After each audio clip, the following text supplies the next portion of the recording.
Welcome to On the Middle East, the podcast of the award-winning media service Al Monitor, where each week we talk to the decision makers and thought leaders who are making the news and shaping the trends in the Middle East.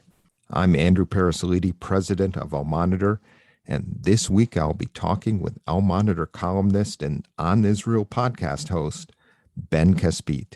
There is a lot to discuss, including the meaning of the budget vote this week in Israel, why former Israeli Prime Minister Benjamin Netanyahu is down, but maybe not quite out, why Ben believes another Gaza war is imminent, and why Israeli leaders behind the scenes are saying that America needs to act more like a superpower in dealing with Iran.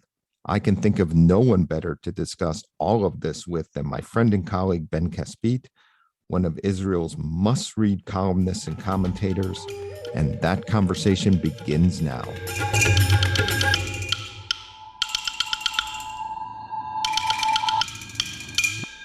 Ben, welcome to On the Middle East.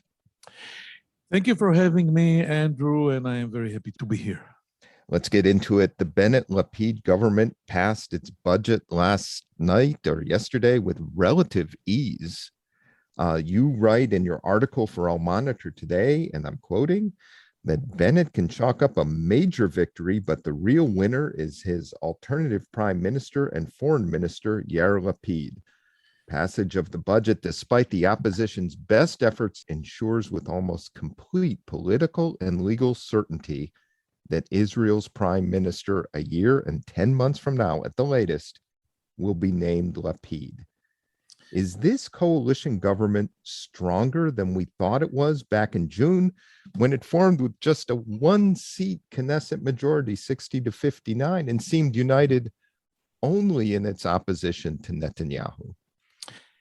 Yes, first of all, I think it's a very good or a very happy birthday present for Yair Lapid. He's 58 today. And the 61-59 majority of this coalition looks, Andrew, a lot more stronger than we thought before. And this is mainly because of the secret weapon, the glue, the core of the strength of this coalition, and it is named Benjamin Netanyahu. The paradox is that no one of the coalition's players wants Netanyahu to go on, but no one wants him to quit, because if he quits, suddenly things will look totally different, because they will lose the reason of being together. But let's go back to the budget. It was not so easy. There were 780 votes during 48 hours non-stop of voting. The budget for 2021, the budget for 2022, and the big economic statute that goes with it regularly. And the tipping point, the threshold was the 2021 budget, because if it falls, the government falls and we have election within 90 days. And this vote happened between the early morning of Thursday, 5:30 a.m. And then I think it was not so easy, because the blood pressure of everybody was very high. Everybody waited to see if the biggest magician in the political history of Israel, Benjamin Netanyahu, will have his stunt or draw what we call in Hebrew the secret rabbit from his sleeve. But nothing happened. There was no rabbit.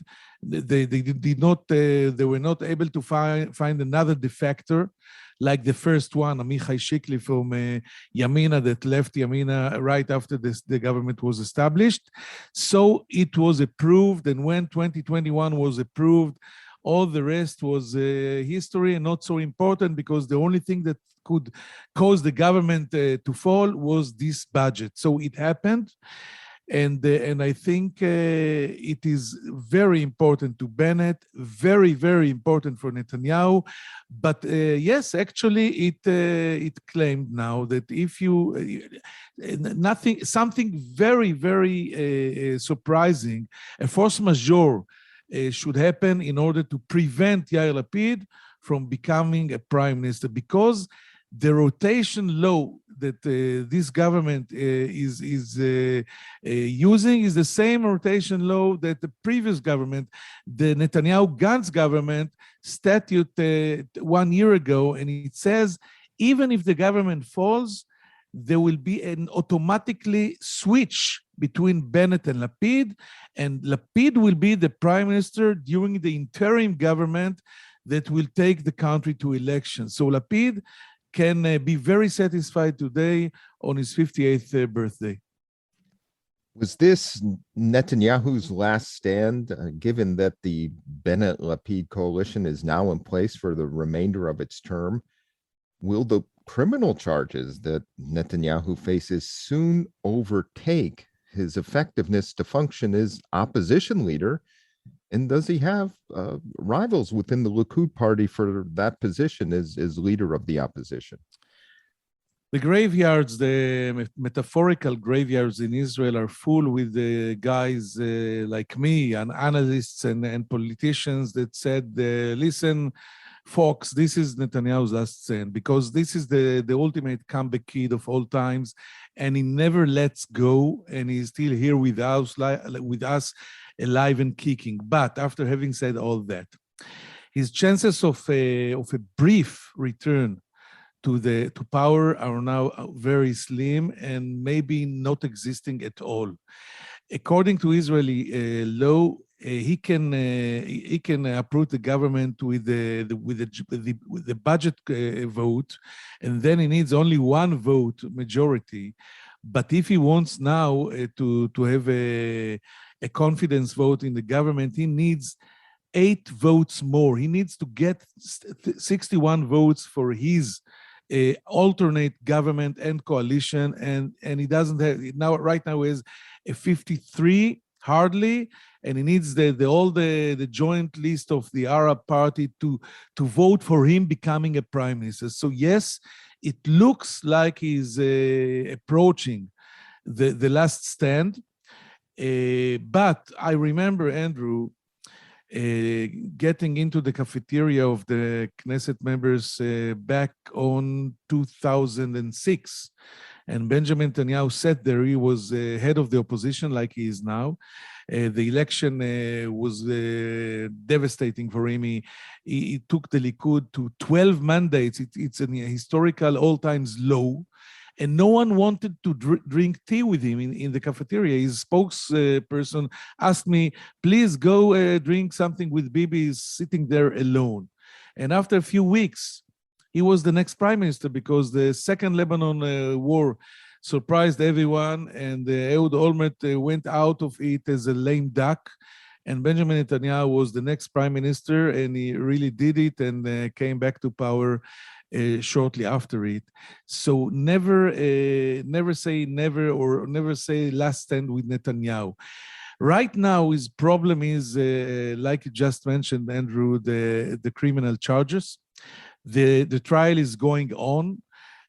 State witness Nir Hefetz will hit a stand, I think, on November 14th or 16th. And the Attorney General in Israel is finishing its term as well, Avichai Mandelblit, the guy that indicted Netanyahu. And maybe this is Netanyahu's last chance, the next 1 or 2 months, to reach a plea bargain with Mandelblit that will keep him maybe out of jail. If he waits to the next one, he can be very disappointed, because Gideon Saar is now the Minister of Justice, and no one better of Mandelblit is waiting to Netanyahu in this post of Attorney General. So he will have to get to take a very important strategic decision in the next weeks, if he stays and waits for a miracle or something to happen, but the trial goes on and the clock is ticking, or try to go to a fast and honorable exit and go to the private sector and make money, because he has a lot of very, very good offers, become a director in many firms We know about Larry Ellison, but there are many others that wants his services, and he can become a multi-millionaire within months. So this decision he will have to take in the next few weeks. About the Likud, no, the Likud is a one-man show. The last polls gave Netanyahu 34 to 36 seats. So he keeps his popularity and power within the base of the Likud, and everybody knows it. And not near Barkat, neither Israel Katz or Yuli Edelstein, that declared already that he wants to compete against Netanyahu, is a real threat. The only threat on Netanyahu is Netanyahu himself, and of course, the criminal process. The decision he will have to take is crucial, and no one, I'm not sure that all his relatives, and I'm talking about the wife and the son, are willing to go on this voyage when you don't have the protection of the state anymore. You don't have the chambers and the helpers and the cars and the flights to abroad, and you have to finance everything by yourself, and you can find yourself in jail within 1 or 2 years. So let's just keep posted and see what he decides. You write in your article today that Bennett's desk is covered with ticking time bombs, and you put Gaza first among those ticking time bombs. You say that the relative calm there is illusory. What do you think we can expect in Gaza in the next few months?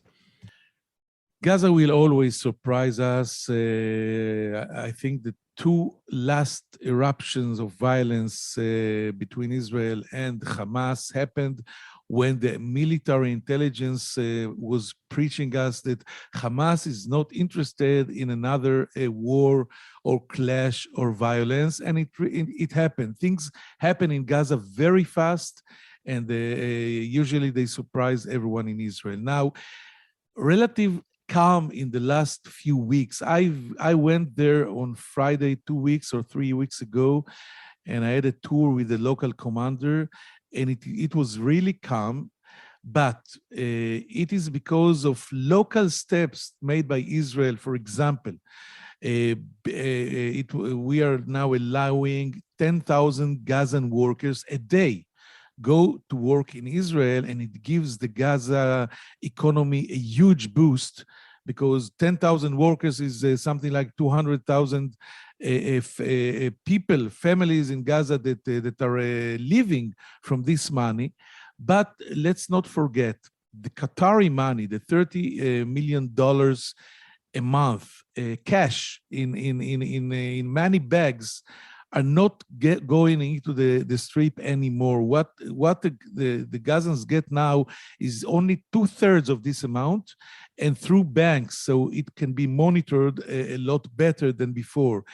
I don't think Hamas and Yahya Sinwar and all the others like this situation. They lack the third, that it is actually the paychecks of the Hamas personnel in Gaza, and there is no solution yet to this problem.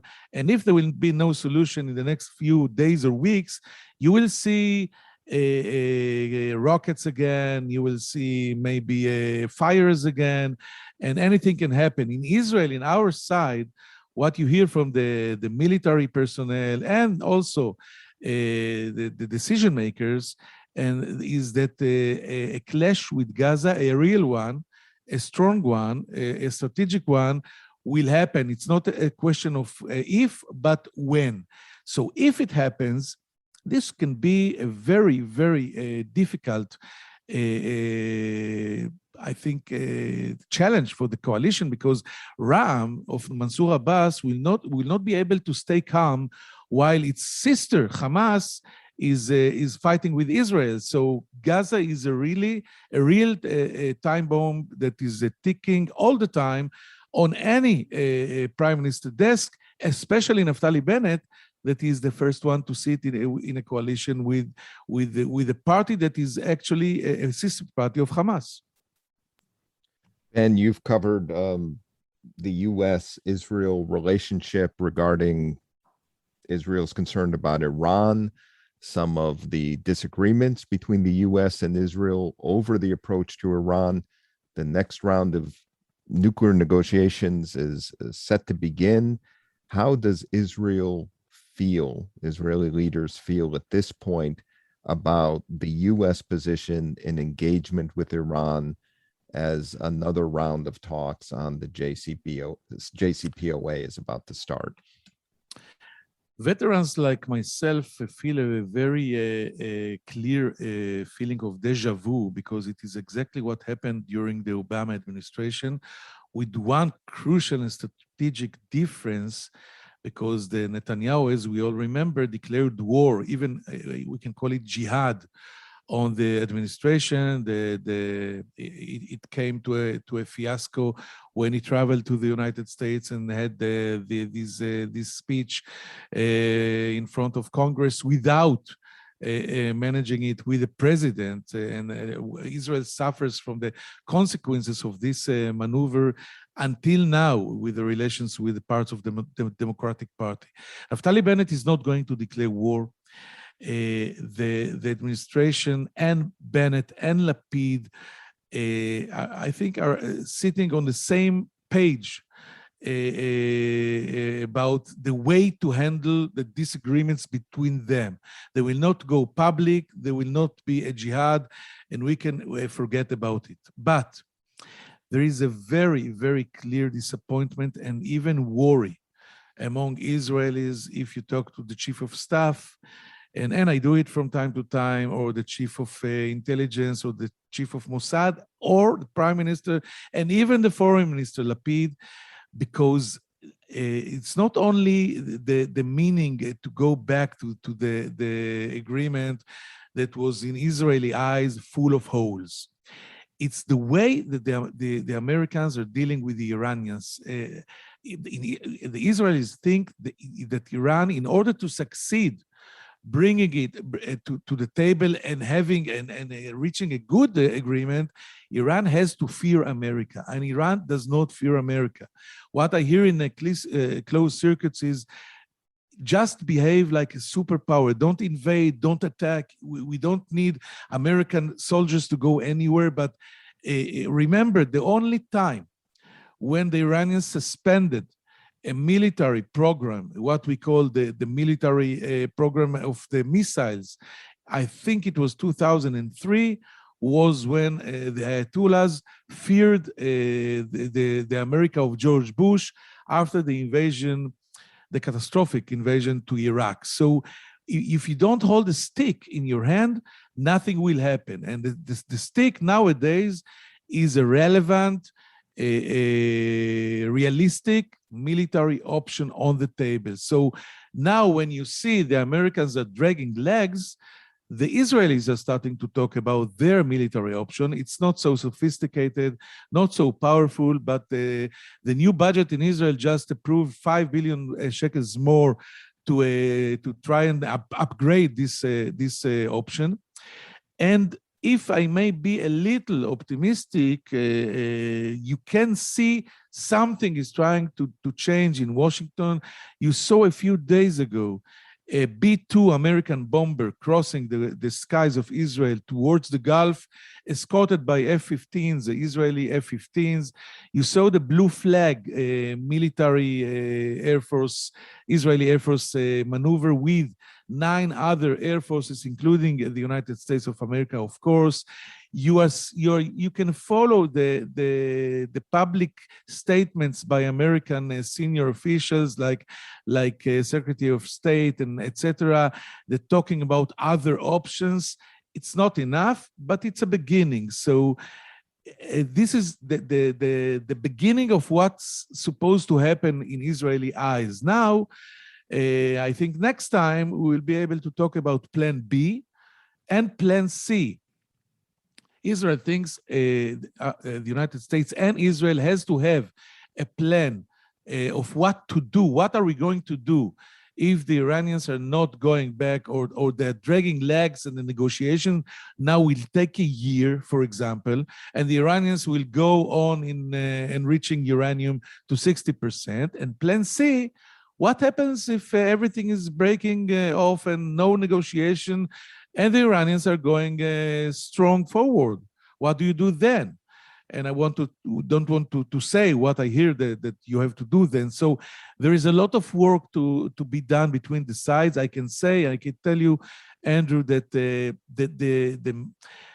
is a lot of intimacy between the Israeli side and the American side, what we did not see during the Netanyahu-Obama years. A lot of cooperation, a lot of understandings, but less things are done. So this is the thing we have to fix in Israeli eyes. And thank you for your time, your analysis, and reporting, for your many contributions to Al Monitor, including your own podcast on Israel, which is features a who's who of news makers and thought leaders in Israel. Thank you very much, Andrew. Take care. Thank you for having me. We will return after this short break.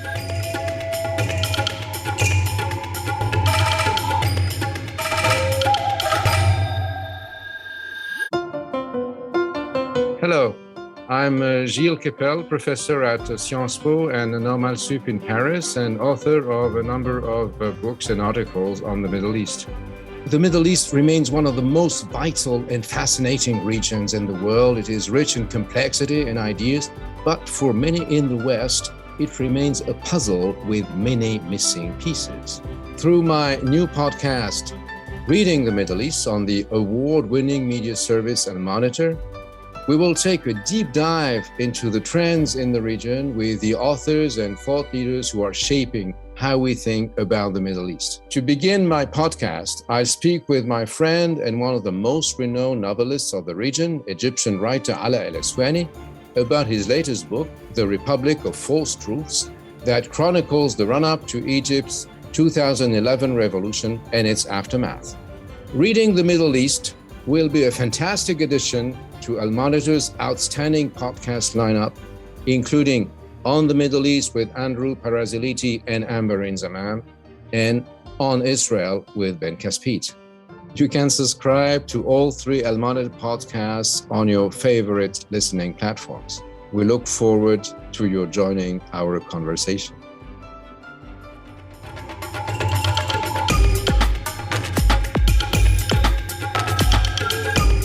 Thanks to our guest today, Ben Caspit, to our production team of Phil Calabro of Al Monitor and Beowulf Rockland of Two Square Media Productions. If you haven't done so, please sign up for all of our podcasts with great lineups next week.